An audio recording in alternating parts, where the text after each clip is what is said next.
Good morning, everyone. So as you can see, I'm sitting next to the wood stove here. It's one of those mornings in November, cold and damp and rainy in Vermont. Uh, just rain today, no snow, so we'll be getting that soon enough. Anyhow, what I have here is the final version of this knife that I've been showing in lots of progress videos here over the past I don't know, a week or so. So as you can see, it's a pretty good sized knife. This the gentleman that requested this is a custom order. It is spoken for, obviously. Wanted to purchase this for his son. He's a forest fighter, and he also likes to cook a lot.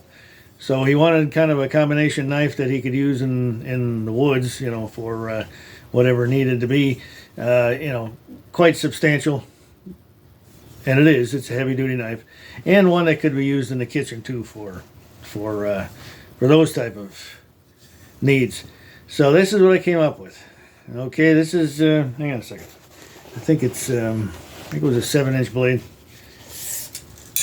Yeah, 7-inch blade and 12 inches overall length. Now I've had a huge amount of people asking me about this knife, so I guess I'm going to have to wind up making more of them. It's about 1 7/8 deep on the depth of the blade, but that contour of the handle. Now, see, there's a story to this one.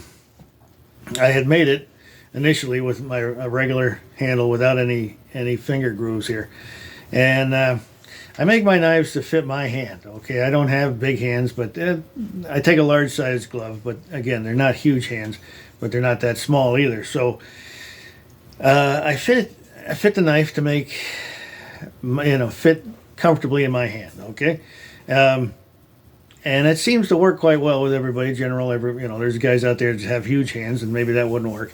But I got right onto the grinder because I just didn't like it. It wasn't fitting right in my hand. And I ran it by a couple other people that came in the shop, and it was kind of the same type of opinion on that. So anyway, I went to the grinder, grit my teeth, and I put in some of these grooves. Now this one right here has got a nice long sweep right here, which keeps your finger from going up too high. Of course, you can't go too far anyway. But this one right here, see this? There's something about having your pinky finger being able to stop at either a single bump right there in the handle or just a little bit of an indent like that. Okay, makes all the difference in the world. You've got a really solid grip on the blade, on the handle, and it just feels good in hand. Doesn't feel like you're working hard to hang on to the knife, and that's very important when you're using a knife, especially for heavy cutting, like this one is meant for doing. So as you can see, it also has the gunstock tiger maple, and these are brass pins.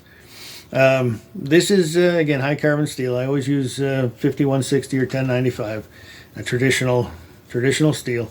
And as you can see, it also has the very dark finish on it. Now I acid etch all my blades just before I put the edge on, actually, and I do quite a few other different things too to darken them up. That helps an awful lot with the corrosion prevention type thing. But as soon as you go to use a carbon steel knife, you'll find that it automatically starts to darken up more. Especially if you're using cutting acidic foods, onions, tomatoes, things like that. Just gives it more of a character, though, which I've already given it a pretty good head start. All right, so I'll show the sheath again here. This one was just a little bit different. I wanted to make the sheath with a little bit more of a contour here, so I sewed the belt strap on completely. All right. Typically, the belt strap is one piece right into the leather of the full sheath. But anyway, this way you can hang low on the belt, and it's got the nice contour in it. And all these are wet formed, like I mentioned before in the past. Each knife. For each sheath, it's wet formed to fit that particular knife. So each one's a little different. Of course, everything's handmade here. So anyhow, thanks again, everybody, for subscribing to the channel. We're getting awful close to that 1,000 mark here, which be kind of exciting when we get to that point. And have a lot more videos to come. I've got some huge knives that I'm working on right now, and some of my regular ones too.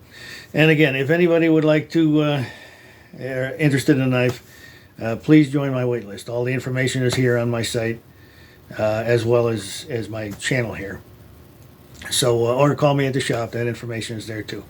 Okay, thanks again for watching, everyone. And hold on a second. I got my little clicker working here. I hope it works this time. Anyway, thanks again for watching. We'll catch everybody in the next one. Nope, didn't work.